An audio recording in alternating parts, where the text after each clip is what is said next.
It's just smart planning when you can cook one thing and get two different meals out of it. And Cox Eastes is here from Kroger to show us a couple of ways to make dinner time easy. And it's always easy, too, when you can bring the crock pot or the slow cooker into the equation. But as always, great to have you with us. Well, thank you. My pleasure. Now that school's back in session, everybody's a little bit more hectic trying to get food on the table in the evening. So what I have done is started out with a 3 to 5 pound beef roast. Now, you could use pork, I guess, if you wanted to. And I've chopped up an onion fairly coarsely, so I'm going to dump that in. I love this because it's just dump, you know. Oh, I love dumping recipes. Okay, and I've got a 14-ounce can of beef broth or bouillon. Okay. A 10-ounce can of diced tomatoes and green chilies.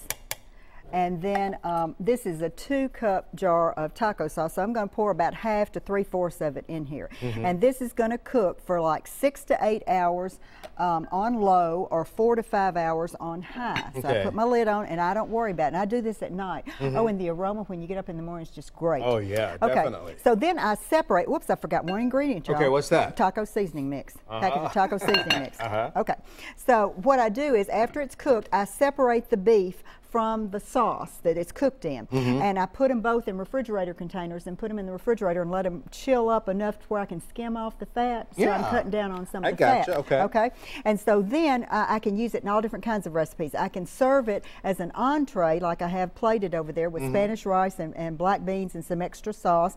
Or I can make tacos or enchiladas or nachos or tostados, anything you want to with that. But I also made a soup with it. Instead of doing a chicken tortilla soup, I did a beef tortilla soup, and I used some of the shredded beef with beef broth with the same recipe that I have. Okay.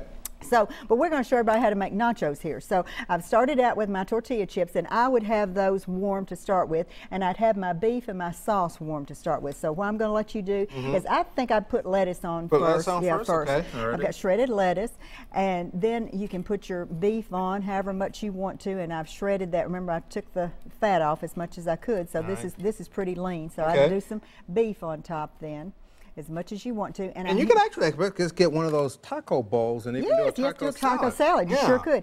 And what I did on this sauce, I cooked the liquid down to about half, so it's kind of thick, and it's got the tomatoes and the onions and everything in it. So I put a little of the sauce on top of that. So now after you drained it, you then cooked it down a little bit more? Yeah, after I skimmed the fat off the top, and then I cooked it down to make it a little bit thicker, because I wanted a little thick sauce, so it's like my own homemade sauce that goes with that beef. And then any kind of toppings that you want to go on there. I've got cheese, salsa, chopped green onions, and guacamole. Just for the kids. They can do their own thing. All this stuff out here and let the kids make their own little deal. It's exactly right, or for company for that matter. And this roast would serve, 3 pound would serve, I'd say 6. I'd say the 5 pound would serve 8 to 10. Okay. It depends on how much fat and bone is in there too. But anyway, I just liked, I like it because it's fairly easy, because I've made this recipe ahead of time, and then I can use it in several different recipes depending on how big my roast is and how many people are in my family. Okay, alrighty. Okay. You got any peppers out here? Meryl's not here, but she will probably want a few peppers on this thing. And what she could use is the spicy diced tomatoes and green chili. You know, they have a spicy version. And even this, if you're doing this, I took a bite of this a moment ago, and this guacamole actually has a little bit more of a kick than I thought. And we could also put some jalapeno peppers on there too. That's what Meryl would like. She likes it hot. That's right. And of course you can get your salsa, whether you buy it or make it homemade. It can be spicy as well. So you can put some of that on there. You can put a little bit of that there on top. I like to kind of dip mine in that instead of having it on top. But all right, so we've got all 3 of these recipes again here, and so this is the entree served with Spanish rice and beef. That's what you could do first if you wanted to. There's the then you can make it into the soup or the nachos, or whatever else you want to. So it's all colorful, and it's a nice contrast. All right. As always, thank you very much. Thank you. This is recipe number 5418, and it's online now in the Talk of the Town recipe section at newschannel5.com.